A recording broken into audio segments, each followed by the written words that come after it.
Жаңа конституция жобасымен алдағы референдум Брюссельде талқыланды. Шара еліміздің Бельгиядағы елшілігінің шаңырақ диалогтары атты жаңа пікірталас алаңының ресми ашылуы аясында ұйымдастырылды.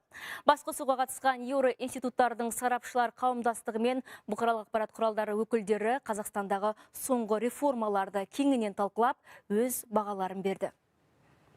Шаңырақ диалогтары Қазақстанға қатысты кез келген мәселені сарапшылар қауымдастығымен еркін талқылауға арналған ашық алаң. Пікірталас платформасына жиналғандардың пайымынша, соңғы реформалар елдің мемлекеттік басқару моделін, саяси жүйесін түбегейлі өзгертіп, заңның үстемдігін арттыруға бағытталған нық қадам. Спикерлер жаңа конституцияны қабылдау Қазақстанның еуродағы елдермен стратегиялық әріптестігіне тың серпін беретініне сенімді.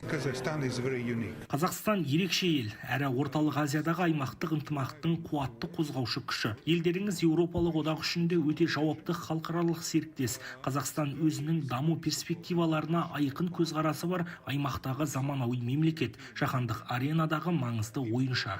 Жаңа конституция жобасында азаматтардың құқықтарын цифрлық ортада қорғау мәселесі конституциялық деңгейде айқындалғаны жоғары бағаға лайық дейді еуропалық сарапшылар. Бұл адамның жеке өміріне қол соғуға жол бермей, ақпараттық қауіпсіздікті қамтамасыз етеді.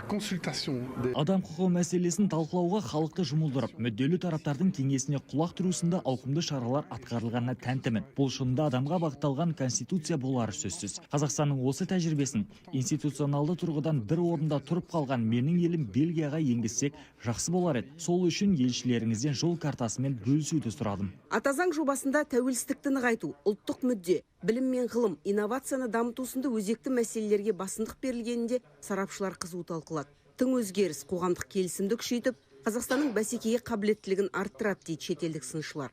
Нұрсұлу Қасым, Бауыржан Дүйсенбекұлы, Қазақстан ұлттық телеарнасы, Брюссель.